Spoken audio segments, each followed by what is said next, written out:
Starting us. Great. Hello, everyone. My name is Tim O'Connor.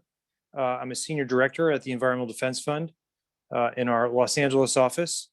I've been at Environmental Defense Fund for about 15 years. I've been a practicing attorney before the California Public Utilities Commission for many of those years. Now I lead our energy transition strategy as it relates to medium and heavy duty vehicles. And over the last 2 years, Pamela and Elizabeth and I have been working together to evaluate, to participate, to develop recommendations, and to engage utility commissions across the U.S. on the issue of charging and infrastructure deployment to support a broad-scale transition to zero-emission vehicles, with a focus on medium and heavy-duty trucks and buses. We really appreciate your participation and attendance today. Pamela, next slide, please. We have a team at EDF that is a core team of folks involved in charging that involves the three of us, plus our colleague, Larissa Kohler. Larissa is also a practicing attorney before a number of utility commissions, and we have a number of individuals at EDF involved at the state level, but this is the core team that works on charging and infrastructure and public utility commission engagement. Next slide. Over the next 45 minutes or so, we're going to have a three-part discussion. Jasmine talked about that a little bit in terms of the agenda. Here it is reprinted here. First, I'll be speaking, and then Pamela, and then Elizabeth Stein will be rounding it out, followed by some discussion and Q&A. Next slide. My particular portion of the presentation is focusing on a study that Pamela and myself conducted over the course of the last year and a half with a partner from Gladstein Anderson Associates. Next slide. And this study was to evaluate the cost, the capabilities, the implications associated with charging large volumes of medium and heavy duty vehicles at isolated locations, at charging depots, similar to where we might expect an Amazon warehouse to be located with 50 to or more trucks. NFI, which is a national fleet leading company, and Schneider are both located in California, as well as in operations across the United States. But they were looking to understand and evaluate the ability of their fleets to electrify, and what would be the cost implications, the charging implications, the considerations that they would need to think through. And so we brought them on as fleet partners along with GNA to do this analysis. And over the course of the year, looking at actual fleet data that these fleets gave to us, which was essentially where they drove over the course of a year, how far they drove, how long they stayed there, when they came back, what their routes were, and what the theoretical discharge of a battery would have been based on if those vehicles were today are operating diesel and in the future would operate electric, what would be the charging loads and implications associated with this transition. So by running a series of 16 different scenarios at different charging system sizes, different battery sizes, different charging numbers in terms of locations, we ran an analysis to determine if these fleets, A, could electrify, meet their needs using electric vehicles, and B, what would be the cost and the charging implications. Next slide. By working through these scenarios and looking at systems of various sizes, and then also comparing those scenarios of vehicle deployment to a series of different rate design proposals, we're able to identify how individual rate designs would impact the cost of these vehicles, as well as the ability for these vehicles to capture the value associated with installing and operating distributed energy resources, namely solar plus storage at their sites, and being able to capitalize on other infrastructure investment programs such as the California Low Carbon Fuel Standard that offers credits in the form of fungible, sellable instruments that are gained as vehicles are charged, the investment tax credit and the self-generation incentive program, to understand the amount of money that can be brought into these facilities, in addition to the outlay of money that would need to be made to make these fleets able to be charged and operated. The fleets that we looked at, as I said, were NFI and Schneider. NFI operates out of Southern California, pretty much running from the port of Los Angeles and Long Beach to its warehouse facility out in Chino, which is in the eastern part of LA, and Schneider, which runs vehicles up in the northern, north central part of California, primarily operating out of Stockton, which the difference between these two vehicles in these areas are that Chino to the port of Los Angeles is very defined, much shorter distance, whereas in Stockton, running around central part of California is a longer distance.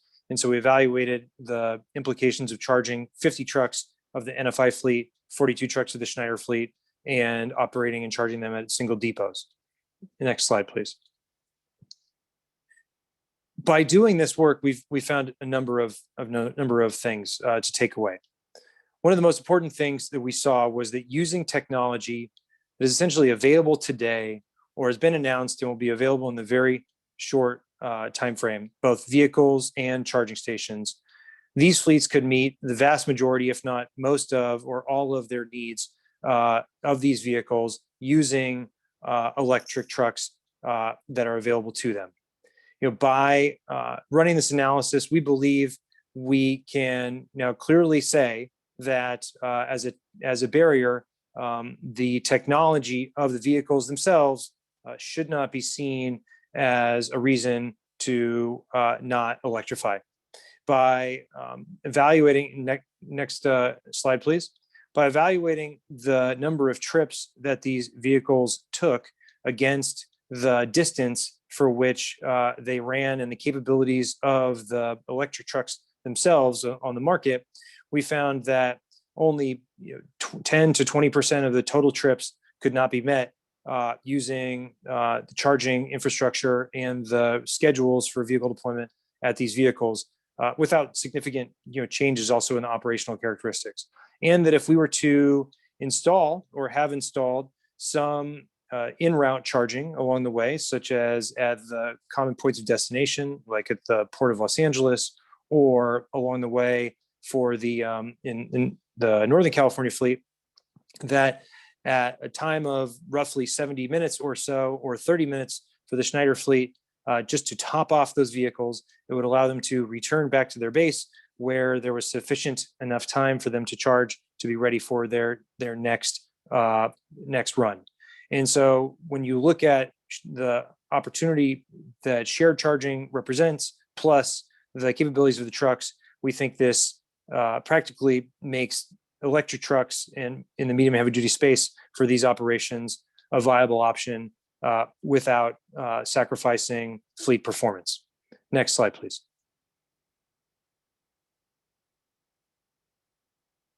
The cost of doing so, of course, is not negligible.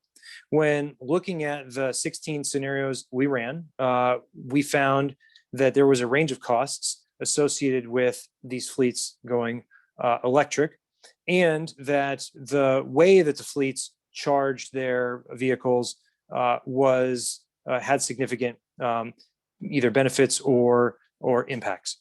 By looking at charger ratings, and the top graph is, or the top table is for the NFI fleet for 3 of the scenarios, one using the smaller kilowatt charging systems, the 2 advanced technology using a much higher rated kilowatt charging system. We found that the costs for electrifying this fleet of 50 trucks could range between 10 million and $38 million at this single site for the charging system to be installed.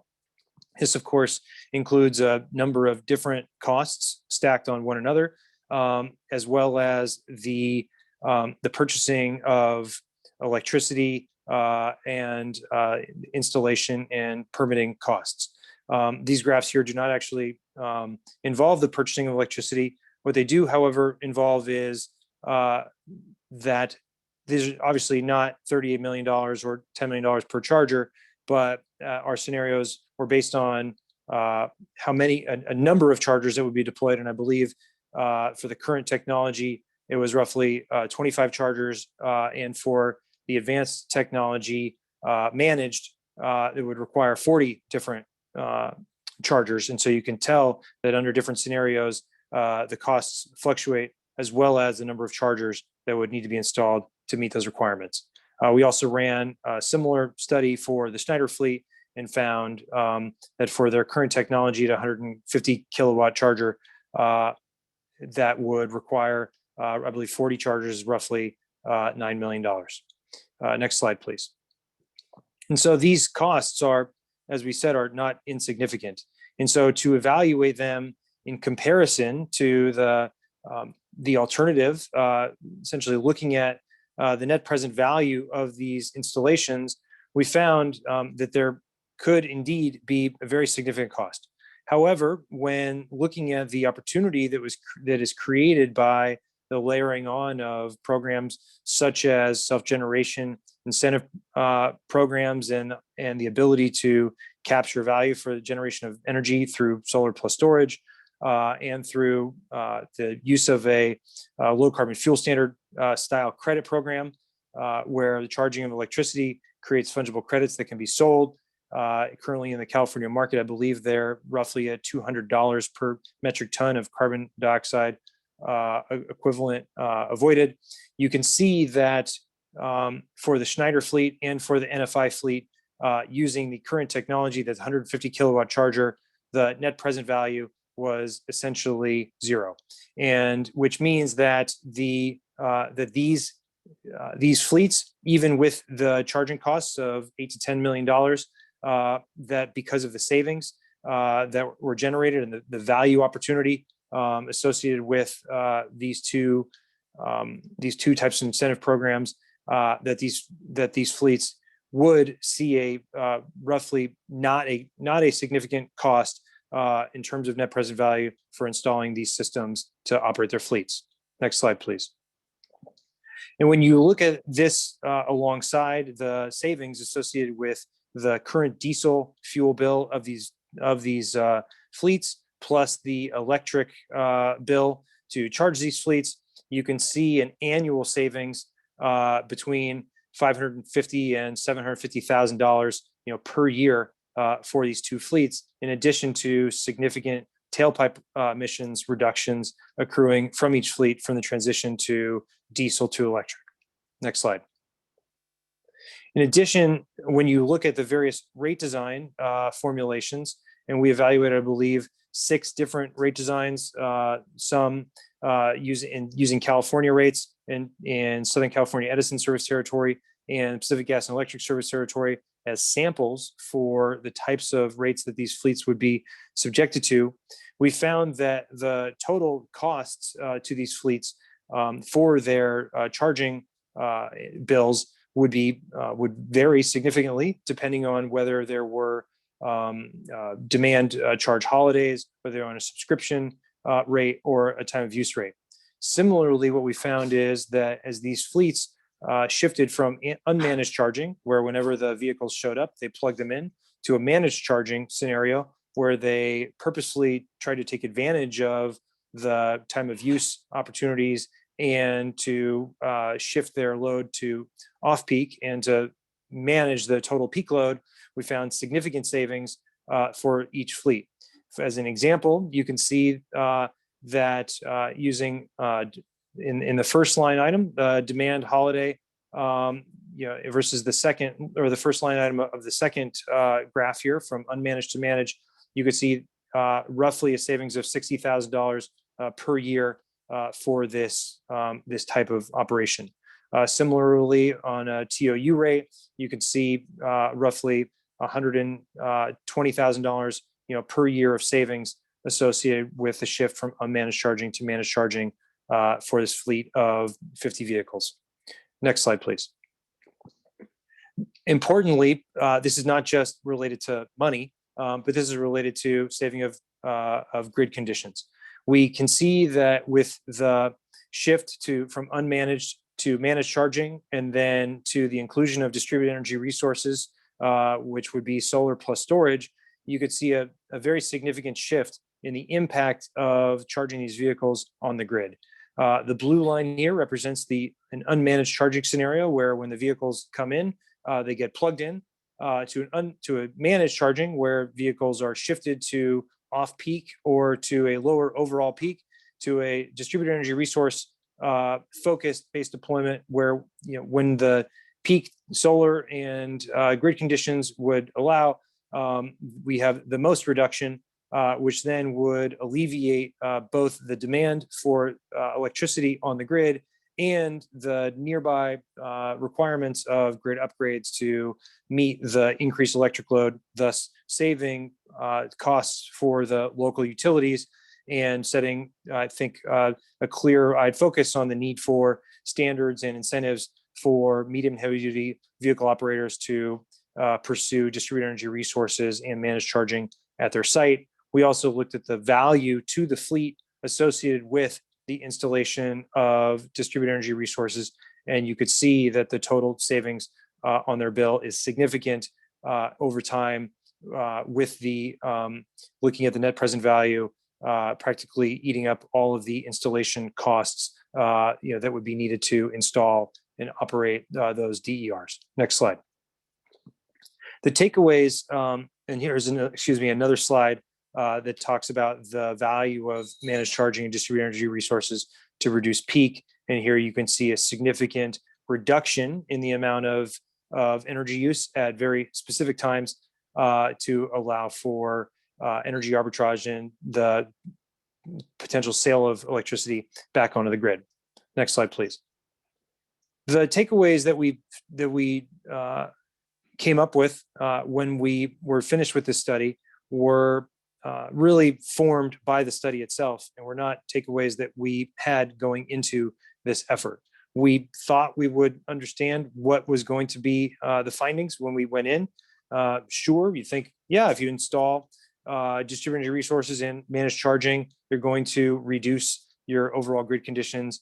But it was very clear that the size and scope of those savings is quite dramatic. And that when you pair these vehicles with charging en route and managed charging at these depots, the implications that these fleets can use these vehicles to meet their needs for practically all of their needs, that the costs associated with that charging can vary dramatically depending on how those fleets are operated, that getting those managed charging and DERs installed can both reduce costs of those fleets and to the grid itself. We were really taken aback by these findings because they've given, we think, some very clear direction both to EDF as it relates to the types of policies that we're advocating for, and some clear-eyed, data-focused takeaways where we think this is one of the first publicly available research efforts that looks at real fleet data that's on the market today, where any utility commission can look at this information and see its relevance to them. Next slide, please. As we think about the transition, from charging to medium and heavy duty vehicles, we can see, of course, that this is an area of emphasis that's growing in commissions across the U.S. As both infrastructure investment happens and as vehicle technology continues to improve. Pam, our Senior Manager of Grid Modernization, is going to talk about her research on how vehicles of all types, passenger and medium and heavy duty, can support grid conditions. But I'll stop here to see if there's any clarifying questions from the presentation that I've just delivered. We'll be saving time for Q&A at the end as well.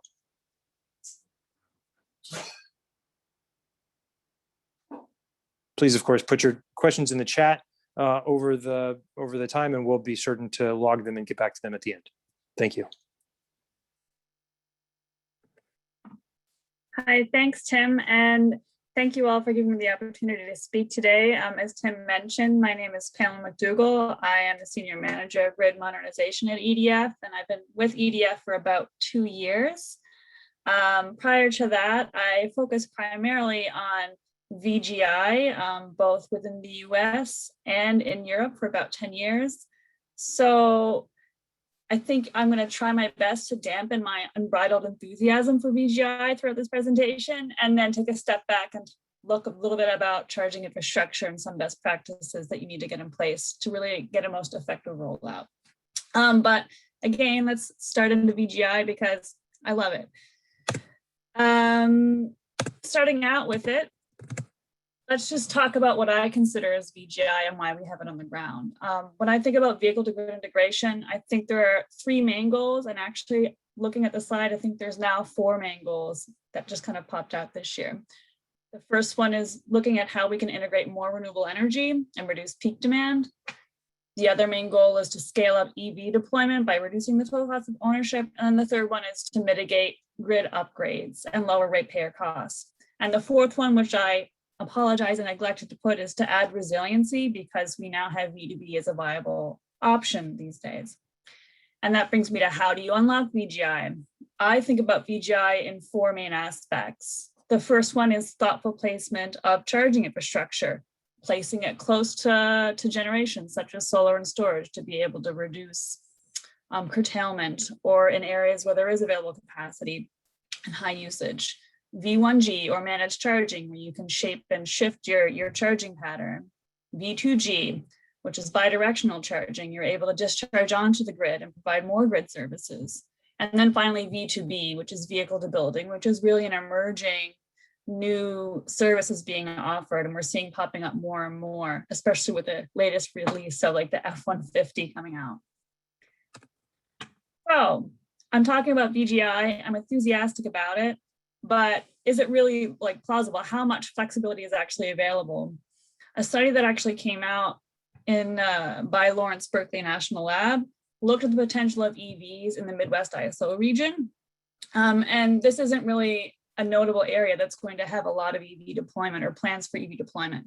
But regardless, in 2030 or 2035, we're seeing that the aggregate amount of EV flexibility is in the order of 10 gigawatts of ramp up and down capacity at any time of day. And I think that's really significant when we're thinking about different storage mandates that are coming out and the value that you can place. That doesn't mean that there isn't 10 gigawatts higher than 10 gigawatts at other times of day, but this is a guaranteed 10 gigawatts that you can use for some sort of a VGI service. And for me, when you look at regions like California or New York, New Jersey, that have set really clear targets for transportation electrification, I would imagine that that number is significantly higher.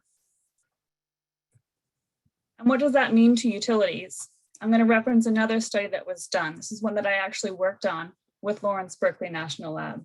And here we looked at a utility at PG&E, and we wanted to look at the impact of what would happen if every home had an electric vehicle. What would happen to the distribution grid with regards to voltage stability and the available capacity? So are your lines overloading? And here we looked at just light duty vehicles and 50 representative feeders and real charging data to see what would happen on these feeders if they're smart charging or not smart charging. And we also expanded the result to the entire territory of PG&E. And what I can tell you is that what was fascinating was that unmanaged charging, the utilities in that region are going to face a huge amount of problems with regards to voltage stability and overloading. We saw more than 60% of the feeders having issues to reach 100% electrification. But what was really interesting is that if only 30% of the EVs were charging off peak, for example, responding to a time of use rate, then almost all of these grid issues that are as a result of the EV build out can be completely avoided. So for me, that is like a clear signal that we need to be pushing EVs on time variant rates or finding solutions to be able to unlock that charging flexibility. I should also note that for both of those studies, at no point were any of the users driving not met. So their needs were not met. I don't consider VGI as a way that would ever inconvenience customers. So this is flexibility that's in addition to what they're already serving their needs.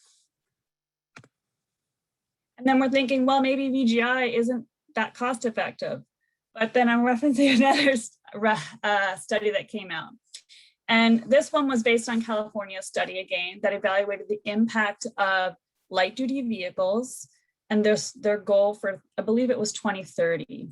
And here it evaluated the impact of V1G and V2G for both ramp and peak load mitigation as a form of storage. And they also compared the cost of rolling out these various technologies, so the add-on cost compared to fixed battery storage. And for V1G, you're getting 1 gigawatt of storage already by 2030, and that's just with light duty vehicles. You think with a clean truck rule, that could be astronomical compared to help mitigate other renewable energy issues that are coming out. But what was also fascinating was really the cost savings that you're having by unlocking VGI. It found that with those battery costs, which was, I believe, 2018, it was about 1/10 of the cost to unlock the value of VGI as opposed to fixed battery storage. So that could trickle down to significant savings for ratepayers if you're using these EVs as a great resource as opposed to buying secondary batteries, at least for some services. And so stepping back, like who's going to benefit from VGI? I mean, RMI put out a study that really looked at the various services that storage could provide for both the ISOs, customers, and utility services. And I firmly believe that VGI and EVs can perform all the same services because they are batteries on wheels. And that will trickle down to various benefits. You see it in states and cities by meeting your renewable and EV targets, by lowering costs of transition. The ISOs will have reduced costs with balancing and transmission issues. And you're already seeing them pushing that with the recent FERC order 2222 that forces distributed energy resources to participate in wholesale markets. And then utilities, which is particularly interesting to you, you're going to have a reduced grid cost of grid management, reduced grid upgrade costs, and you're going to have a better integration of renewables and EVs to provide more reliable power.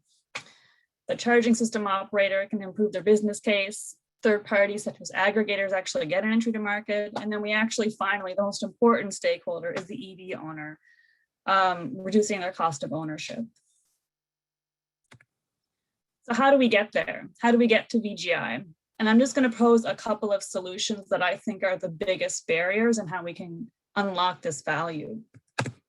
I think the first important thing that needs to be done is actually creating a business opportunity for VGI.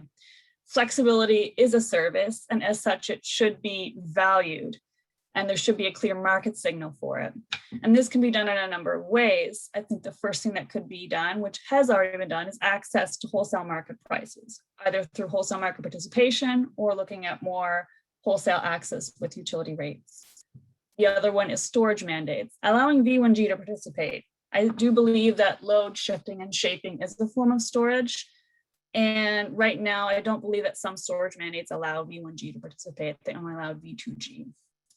Another way could be something that's being done by Green Mountain Power, which is a bring your own device program. Right now, that is limited to solar and storage, but I could see a valuable use case to allowing smart charging as a participant or a resource for these kind of programs. And then finally, as my colleague Elizabeth is going to be talking about later, looking at effective price signals for all spectrums of EV owners. And that's really boils down to effective rate design to unlock the value of VGI. I think the second thing that needs to be addressed is actually aligning the utility business model with societal interests. And by that, I mean, we're giving an incentive for utilities to actually invest in non-wire solutions. We're seeing utilities right now making a lot of headway with time variant rates. I'm seeing more and more pop up, in particular for EVs, which I think is wonderful. We're also seeing a lot of infrastructure programs, but I'm not seeing a lot of headway with VGI. And I believe that's poorly because there isn't an actual incentive for utilities to invest in non-wire solutions. So one way would be really to put in performance incentive mechanisms that reward achievements for specific VGI outcomes, or you could do something that is done in California, which is an SB 676, which is mandating a certain percentage of EVs participate in VGI. Another thing that I am particularly passionate about, and Tim and Elizabeth can actually account for this, is getting proper communication standards in place. I think communication standards are important not only for safeguarding equipment, protecting and avoiding stranded assets, but actually to get the price signal down to the customer. You'll hear a lot of utilities talk about, and utility commissions talk about, telematics as a way to unlock VGI. And that is great to communicate the signal to the EV driver. However, the problem with telematics is it's really proprietary. And so it really limits customer choice for what VGI service they can offer, but also what what service provider they can operate with. So I really think it's important to have standards such as OpenADR, which communicates to the utility, to the service, the charging station, and a communication standard between the charging station and the car. That's also going to give you more clear information on the location and better quality of data. I think another key area is actually looking at metering and telemetry. Right now, a lot of EV specific rates and VGI programs or distributed energy resource programs require a second utility grade meter to be installed for that resource for them to be able to participate. And that can be extremely costly for a fleet or for a homeowner if they want to be able to offer that flexibility. A $3,000 meter, for example, isn't going to be paid off with a single light duty vehicle car in a year. And what I find also interesting is for these kind of programs where you have a time of use rate, having a 4-second telemetry, I don't think should be a requirement. Right now, the charging stations have a metering system within them that can be untapped. And we're seeing a lot of success with sub-metering programs, such as the one that was done in Minnesota in Excel Energy, where they actually transferred their sub-metering pilot, which used the meters within the EVSEs, to a full-blown program. I also implore you to look at setting metering requirements that actually match that service. As I mentioned, 4-second shouldn't be required for a time of use rate. And similarly for any kind of an hourly program. There are alternates. Another thing would be allow third-party metering. There's energy management systems that can actually measure at a significantly lower cost. And right now, I believe CAISO allows third-party metering for wholesale market participation. That can significantly reduce the cost of metering for these customers and open the door for them to actually offer flexibility. And then finally, when I think about VGI, I really think it's not going to work unless you actually have a modern grid and you modernized your grid to be able to untap that value. And that comes with a number of different things that need to happen. The first thing is enhanced visibility. You want to be able to determine where there are outages, have bidirectional communication in place, and seamless integration of your behind the meter assets and your on the ground assets with your operating system. Finally, there's smart technology, advanced metering infrastructure. It's already made huge headway in the US. We can still go further. There are still gaps. And then also grid automation. Can you auto island? Can you isolate a fault? Are you able to redirect power? This kind of technology will be vital, particularly when you have a lot of renewables on the ground. And then one area that I think is important in the short term is really looking at advanced billing systems and testing this out. One area is looking at automated subtractive billing. Let's say you have a customer that has a whole house and an EV, or a fleet that has a whole building and a couple of their EVs that want to do a VGI service. Having a billing system that is adaptive to incorporate third-party metering will be important to be able to allow them to offer that service and untap that value. And then finally, we look at more advanced systems such as V2G and the solar and storage that Tim mentioned for the GNA study that will be included in infrastructure programs, looking at holistic and streamlined interconnection processes so that we're not seeing major delays and barriers for different stakeholders to be able to offer these kind of services. So stepping back, and again, feel free to ask any questions about VGI. I will answer them at the end or after this presentation. As I said, I love VGI. I will always answer questions about it. So this next portion of my presentation is really going to look at recommendations for infrastructure programs and policies. And this is a white paper that a colleague of mine, Larissa Kohler, who is our lead on EV policy, and myself wrote after participating in the California Transportation Electrification Framework, as well as other utility commission infrastructure programs. And we really wanted to have a set of recommendations that we could use to evaluate the programs, but also provide to utilities and utility commissions and states, in fact, so that they would have some guidelines for what would make an effective infrastructure program and what needs to be in there, what we at least look for in these programs. What I should mention is while these recommendations are really assuming that the commissions are already embarking on EV infrastructure programs, so I can't emphasize enough before getting into the recommendations that short, medium, long-term utility planning needs to be aligned with like transportation electrification goals, and it's really important. And while that isn't emphasized in these recommendations, I think it should be a standard regardless if you have transportation electrification goals or not in advance of building out infrastructure programs. So let's start with the first recommendation. I think one thing that we really noticed is that a lot of infrastructure programs take what works for light duty vehicles and try to translate it to medium and heavy duty vehicles. And unfortunately, they're wildly different market segments. When you look at light duty vehicles, there's about 2 to 3 different types of market segments. People driving to work, that charge at work or charge at home, or small fleets. And then you look at medium and heavy duty vehicles where you're seeing 87 different types of market segments, large fleets, different charging driving patterns, different operational needs, having high VMTs, lower charging windows. And as such, you can't build an effective infrastructure program if you're not taking into account those underlying differences in the market segments.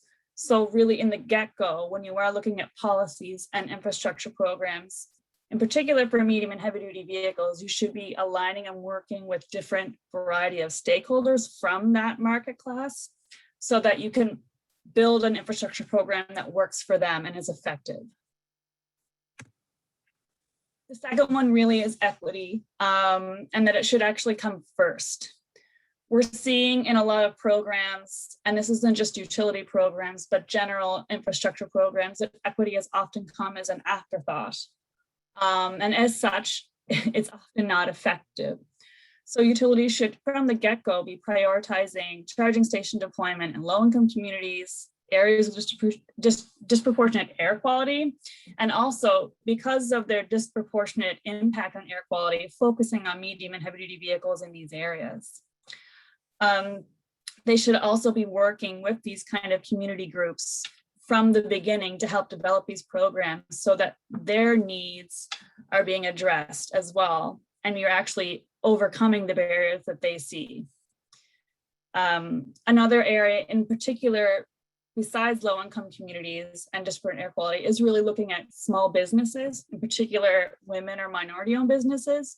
We're seeing a lot of programs where big fleets or big businesses are taking advantage of upfront programs, but then for medium and heavy duty vehicles in particular, a large portion of that market segment is covered by smaller fleets of about 10 to 14 trucks. And if we want to have a successful transportation electrification, we need to start building programs that cater to small businesses as well. The third one, I think it was mentioned previously, and it's probably been screamed at you before as well, is the importance of marketing, education, and outreach.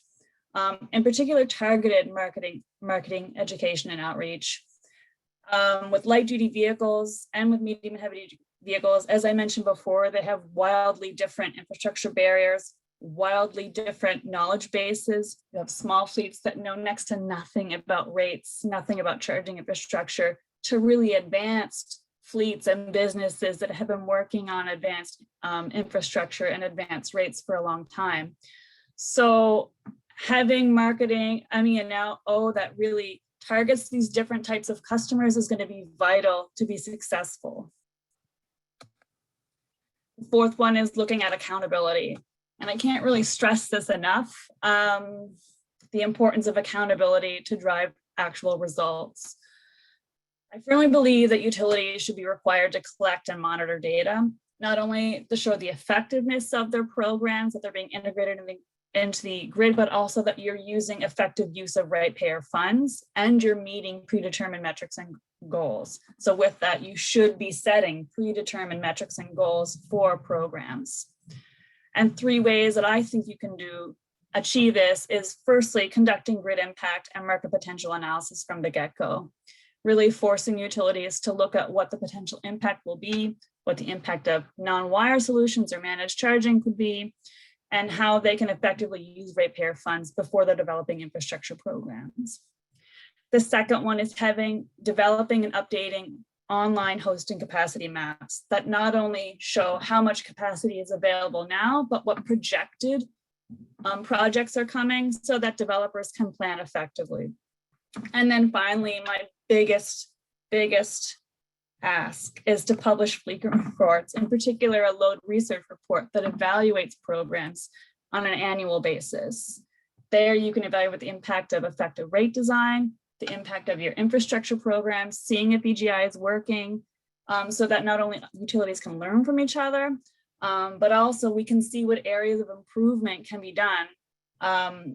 To use an example, I think SCE had a Charge Ready program where they were looking at the impact of a time of use rate. And it was a pretty big infrastructure program.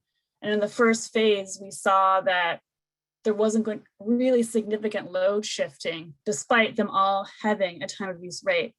And one thing that was realized was that the price signal wasn't actually being sent down to the EV driver. And if there wasn't metrics in place and accountability and reporting in place, you would never have learned the importance of these utilities sending the signal right down to the driver. And then you see in the second phase of Charge Ready, there was already huge improvements in the response to the time of use rate.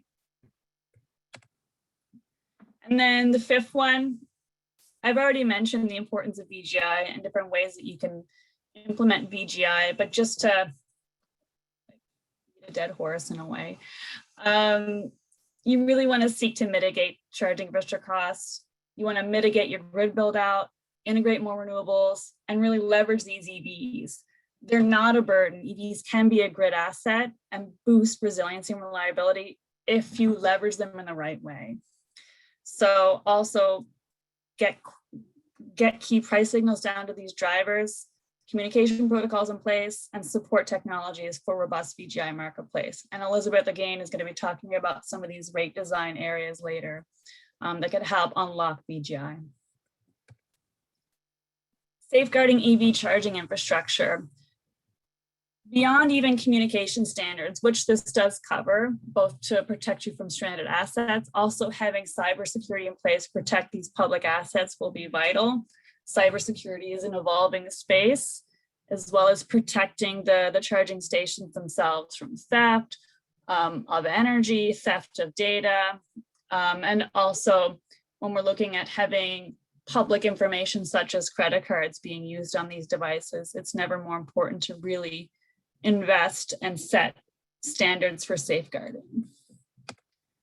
And then finally, circling back to the GNA study, I really firmly believe that infrastructure programs should be broadened to look at more than just the charging station and make-ready programs, but other types of low-cost solutions. Finding a way to include managed charging as a requirement in infrastructure programs, as well as solar and storage to lower the cost of ownership to the fleets, but also it's going to ensure that there is more flexibility on the grid for utilities to untap and reduce grid impact, peak load, and incorporate more renewables. So I implore you to look at ways to broaden infrastructure programs to incorporate different types of solutions beyond EVSCs.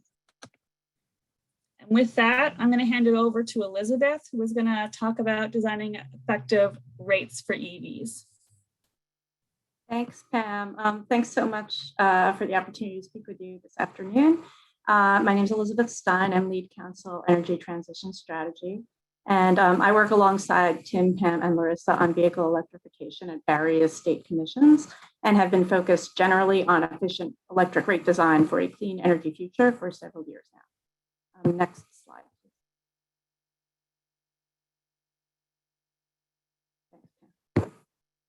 So as my colleagues have discussed, electric vehicle charging and charging medium and heavy duty vehicles in particular has unique characteristics compared to more familiar types of electric consumption.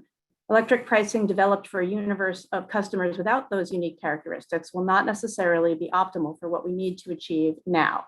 Large-scale electrification of vehicles at low cost at the same time as we decarbonize the electric system itself. Therefore, an initial principle to keep in mind is that there needs to be a balancing of the cost impact of electrification on vehicle owners on the one hand, and the impact of electrification on the electric grid on the other. Ideally, the cost of charging shouldn't be so high that the owners of diesel vehicles and fleets are unwilling or unable to make the switch.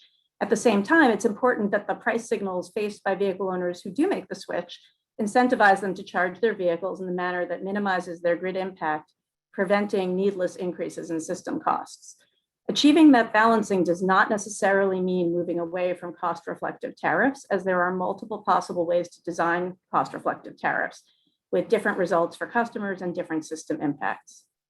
Second, it's worth noting that whether charging under a given price scheme is affordable and what the system impacts of that charging will be in the future is not self-evident. There's a critical need to evaluate the impact of existing rates in various fleet scenarios. The EDF GNA study presented by Tim earlier includes such an analysis. That study found that for the particular fleets under examination, existing rates actually do allow charging to be competitive with diesel fueling, although there was some variability in total bills depending on the rates. In addition, in practice, some of the price signals examined would be better than others at incentivizing fleet owners to moderate their peak demand. And if that peak demand is unmoderated, it could drive increased system costs down the road. Similar analyses are necessary in other service territories around the country. And where existing rate structures do not yield the desired outcomes for some fleet types, utilities and their regulators should begin considering new approaches to rate design for those prospective customers. And that said, even where existing price schemes are reasonably conducive to affordable charging by fleet customers, the time is likely ripe for some innovation in rate design because pricing that was not designed with an eye toward the flexibility of these and other emerging types of electric use to mitigate their impact on future system costs is unlikely to be well calibrated to moderating the grid impact of vehicle charging. And third, there's enormous diversity among vehicle owners and fleets. There is diversity in vehicle types, in where they drive, under what conditions, what times they have available for charging, and what other electric load those same customers already have. There's also diversity in fleet owners' previous experience with complex electric pricing and their ability to respond to variable price signals. What is affordable and practical for one type of fleet might not be workable for others. And customers with a steep learning curve or who are in the process of electrifying very gradually may have specific needs. Therefore, what's needed is probably not going to be a single universally applicable commercial rate or vehicle charging rate. Instead, transforming the sector rapidly will likely require a suite of options for truck and bus charging customers. Next slide, please. Thanks. I'd like to further reinforce Pam's earlier remarks about the connection between price signals experienced by medium and heavy duty vehicle owners and robust vehicle grid integration. Optimal integration can not only mitigate the costs that new truck and bus charging will impose on the system, but can actually yield affirmative benefits, including reduced costs for non-participating customers, reduced costs to integrate intermittent renewables, which actually makes it possible to develop more renewables, and resiliency benefits. Price signals, including tariffed rates for consuming power, but also payment for services provided to the distribution grid and where applicable to an RTO, have an essential role to play in incentivizing vehicle owners to deploy other complementary distributed energy resources, such as on-site solar and fixed storage, as well as incentivizing them to harness their vehicle batteries as a vital part of the entire electric system's clean energy future.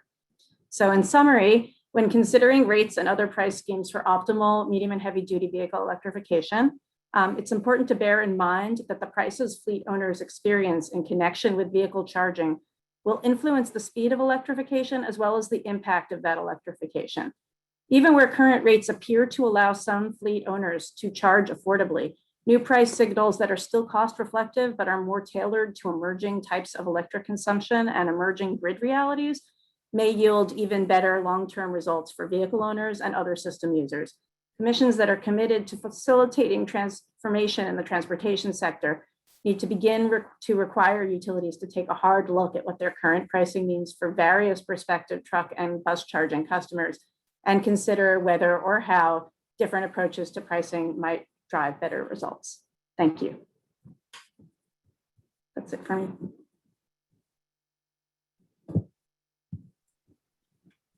Great, thank you so much, Elizabeth. And I think now we can go into any Q&A. So if folks have questions, please type them into the chat or raise your hand and feel free to unmute yourself and ask a live question.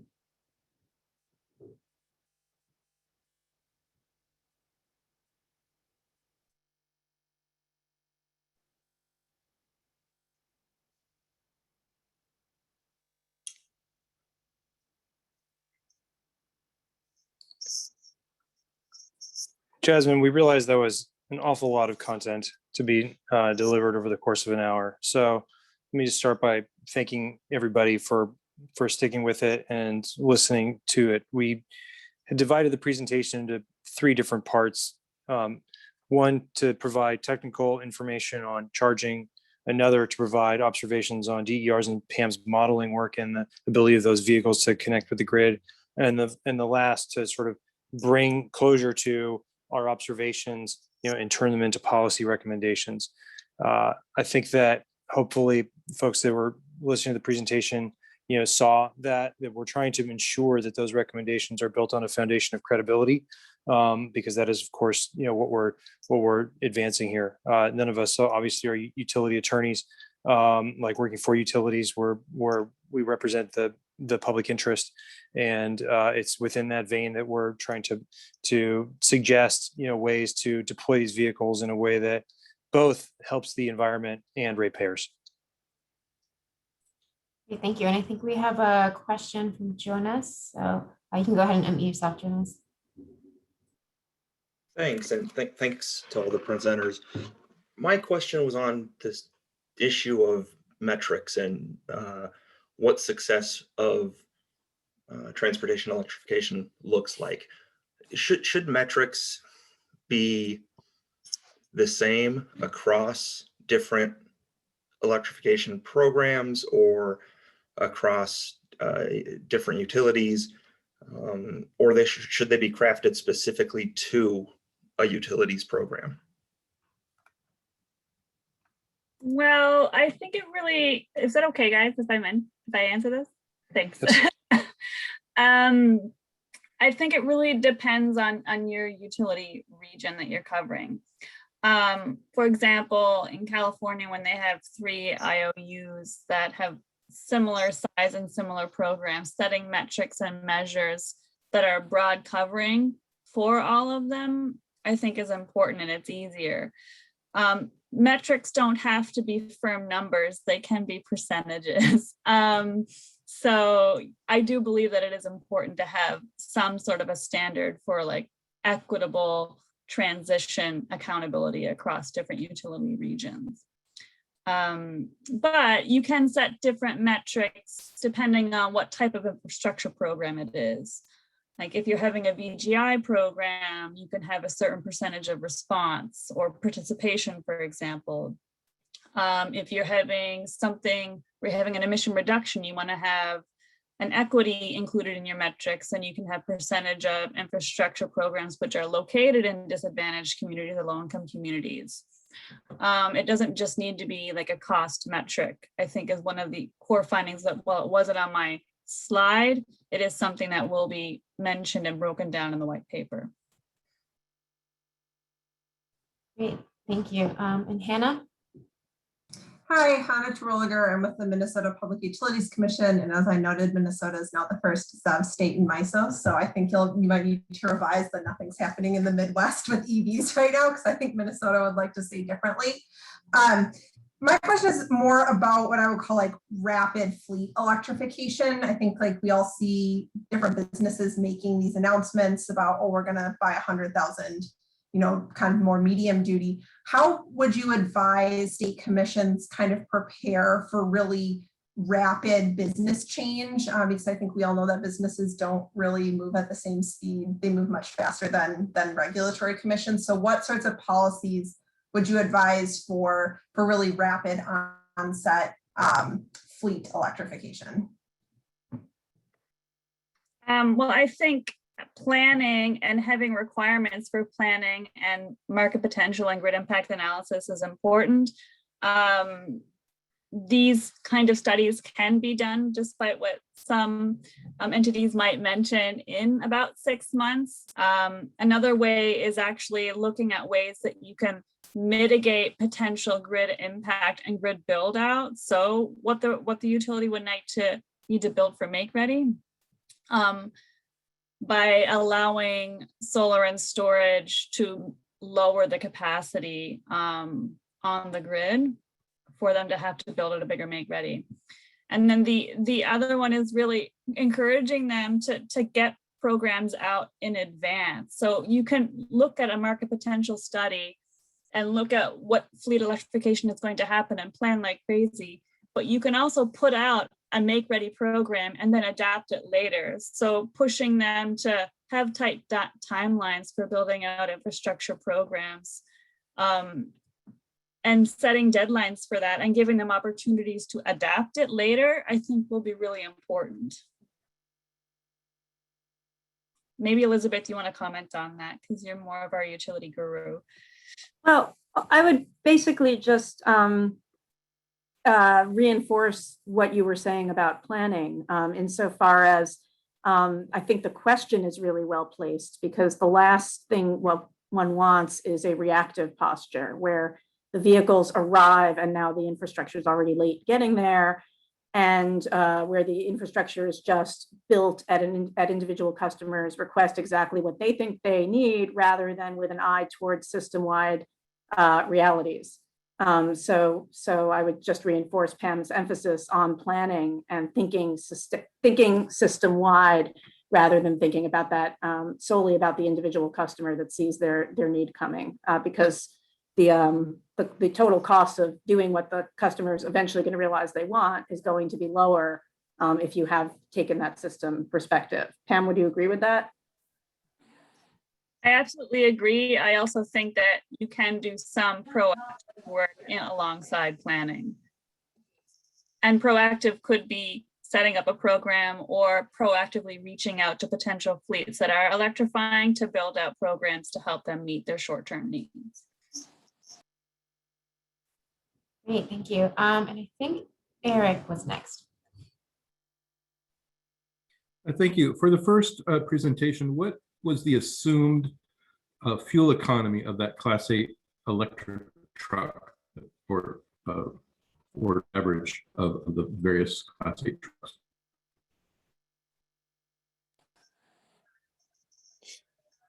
Clarification, Eric, do you mean in our comparison of electric to diesel, or are you talking in terms of the fuel economy of the underlying diesel, or are you talking about what was the capability, the mileage that the truck itself would be able to travel on electric? So primarily the comparison, but I assume that the fuel economy would be the same for both. Yeah, so Pam, I'll let you jump in here. So after just saying that, looking at diesel, we use the average fuel economy. I believe it was 8 miles to the diesel equivalent gallon in terms of the comparison.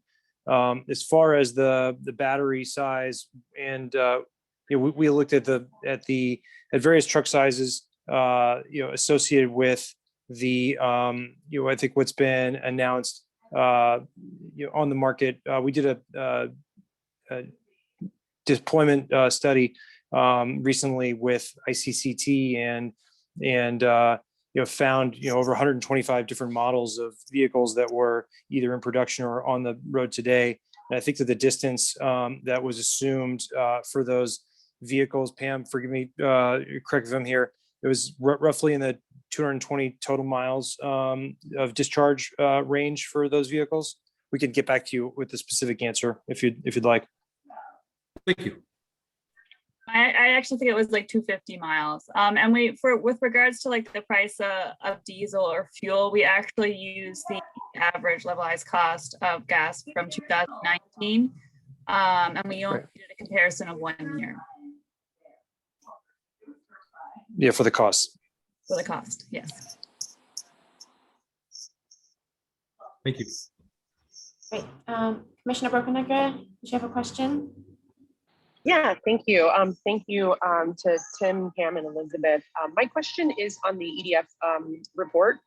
I'll try and combine my two questions. And the first one is, the report noted that something like 50 and 42 of the trucks were studied. What makes it statistically significant? I know that a lot of the times the commissions on the call, we get these pilots, and I've always just wondered, how do they come up with certain numbers, and how does that translate into something that is, I guess, can be applied to other scenarios, like maybe school buses or something?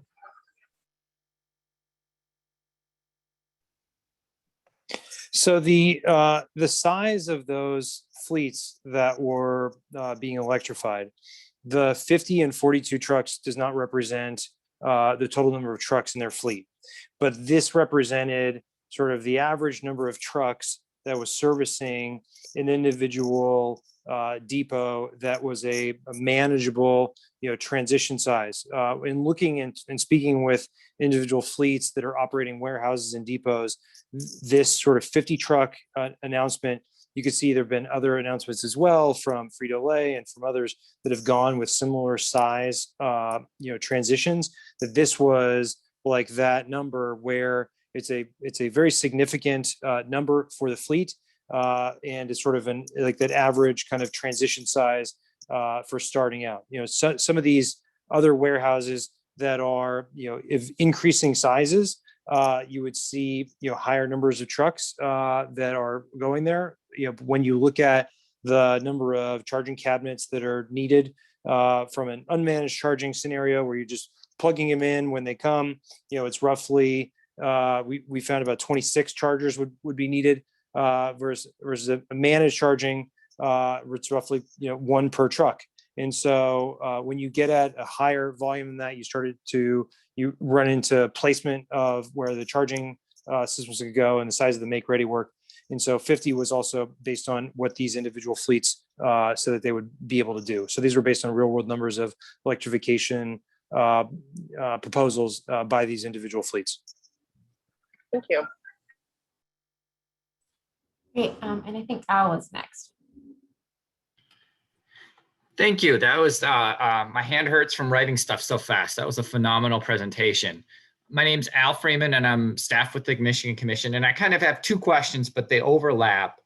The first is, like my commission, we're kind of struggling to figure out how to include equity and those kind of considerations in our policy making, and trying to figure out how we can make that work instead of being aspirational, and have it relate to something more measurable.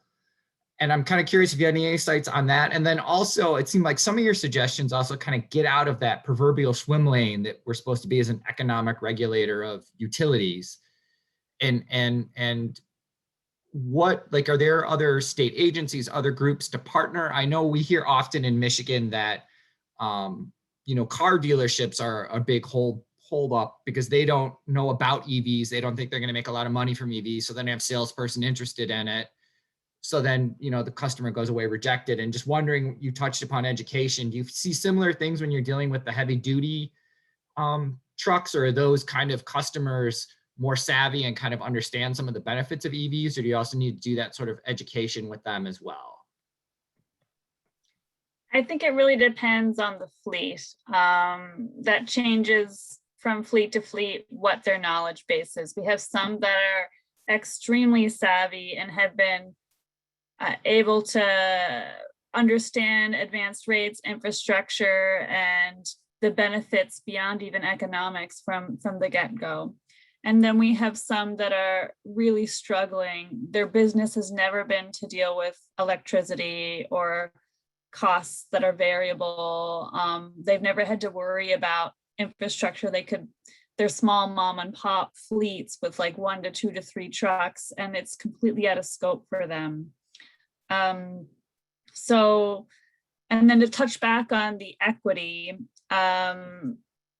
I think that there is a number of ways that you can address equity. If we're just focusing on infrastructure programs, as I mentioned, it's setting targets that aren't just economic, that are really looking at placement, emission reductions, also focusing on smaller businesses. So equitable access to the programs is going to be a big deal as well. And then also working with the groups from the get-go when you're putting out these infrastructure programs or requirements, different community groups. Maybe you're working with some sort of a labor party. Depots are having issues as well. Fleets don't often own the depots. And so organizations that have to install infrastructure that have nothing to do with fleets, they really struggle as well. So finding businesses that are actually leasing the depot land could be a key stakeholder as well. And then obviously OEMs, because they're working with the customers directly, so they're aware of some of the constraints that are happening. I'd just like to speak for a second to the in your lane or not in your lane piece of your question, which I think is good insight. And I'm actually a little out of my lane because I primarily do work with on commission work and not on these other regulators. But basically, I don't know much about the specific situation in Michigan, but I completely hear you on the situation you're describing, where it kind of feels like the Utilities Commission is being asked to think about transportation, for example, which they might not be accustomed to doing, or emissions, which they might not be accustomed to doing. And ideally, a commission is working in tandem with other state regulators, environmental regulator, Department of Transportation, whoever is applicable in California. They also have CARB, which Pam and Tim both have more experience with than I do, but the California Air Resources Board plays a role.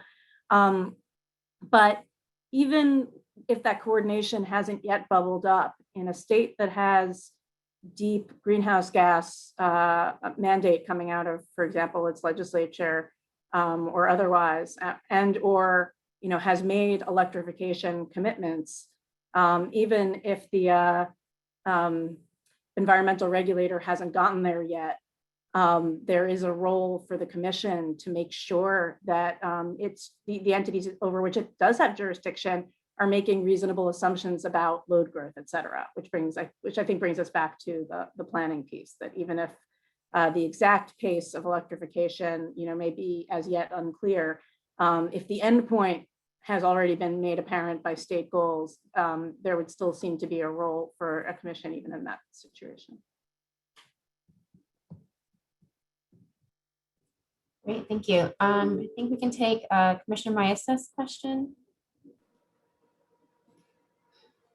Thank you, and great presentations. Here in New Mexico, we have a transportation electrification program, and right now we're relying solely on the statute because a rule hasn't been developed. I inherited this situation, but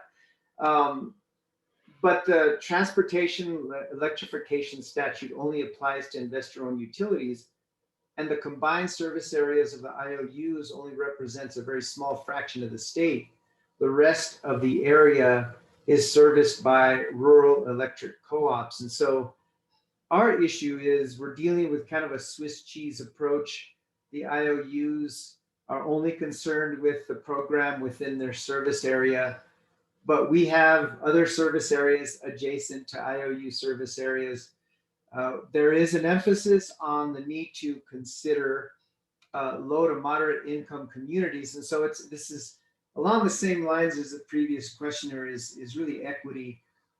How can we really truly reach out and consider low to moderate incomes when the entire state of New Mexico, as large as it is from a surface area standpoint, only has formal transportation electrification programs in IOUs. Co-ops, there's not even an opt-in, they're excluded. And so the challenge is how can we integrate three vastly different transportation electrification programs in the absence of a rule? How do we integrate it? And then how can we truly consider low to moderate income communities? Because you all know the focus is on your heavy traffic volume corridors, but many low to moderate income communities are in rural parts of these IOU service areas, and they're not serviced by certainly arterials and definitely not interstate highways. And so there's a real challenge here to really try and integrate these programs, try and make it statewide, consider low to moderate income communities. So you can see what we're up against. Can you guys give me any nuggets to help address these challenges?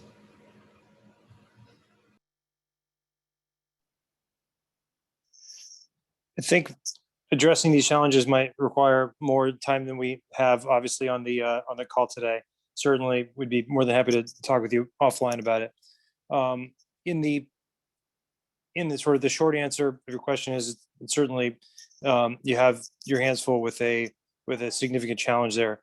One of the takeaways, of course, that we see is that in these major markets, as we have the broader scale, transition, we have, in these urban cores, becomes, with in-route charging and with, at least in the medium and heavy duty side, with big businesses that are sort of operating there in this public, push, sort of you have the momentum, building, in that direction. And, there, you do have the tendency to leave, some folks behind. When you look at Amazon and its 100,000 truck purchase, that's not enough trucks to service, all of their distribution system. And so we certainly think that, that doesn't mean that, some facilities, some communities have to suffer the burden of the tail of that transition, where vehicles go to die. That's kind of what's happening with ports right now. It's, it's where you have, the older vehicles, in these disadvantaged communities that are impacting them disproportionately. And so the commitment to planning, where in the planning process itself, like we were just on a call with Curtis Wynn, the president of Roanoke Energy. It's a co-op in North Carolina that's dealing with a lot of these issues of sort of being rural, not have, there it's very similar. You have 4 IOUs, but they've got they've got like 75, electric co-ops. And, without sort of the co-ops coming together and actually working, with the IOU regulators, you do have this tendency. So I think what we've seen is integrated planning is number one, where you have the co-ops working with the public utility commissions that are overseeing the IOUs, and second, statewide policy goals that are specific on this item of integrated planning across all the jurisdictions. I don't think we can sort of probably get into more than that right now, other than if the state is tying incentives, we know that there's money that's being given by states. We think just like they can be tying sort of requirements for managed charging and consideration of distributed energy resources, to those dollars, we shouldn't be giving money to places, that are not necessarily using that in a way to further the public interest. And so I think tying some of these public benefit programs to those concerns is another way to approach it. Thank you. Great, and I think we'll probably take Commissioner Bocanegra's question as the last question and then go into discussion. Yeah, thank you. So this is 2 questions I'm going to try and squeeze in here. It's the first one's for Pam, and maybe the second one's for Pam and Elizabeth. But I was thinking,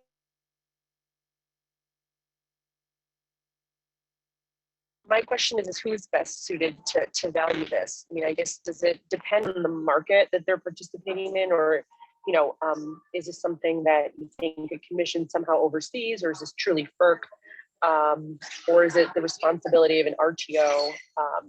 very curious because I'm thinking back to the technical conference, and I think that was a topic that had come up.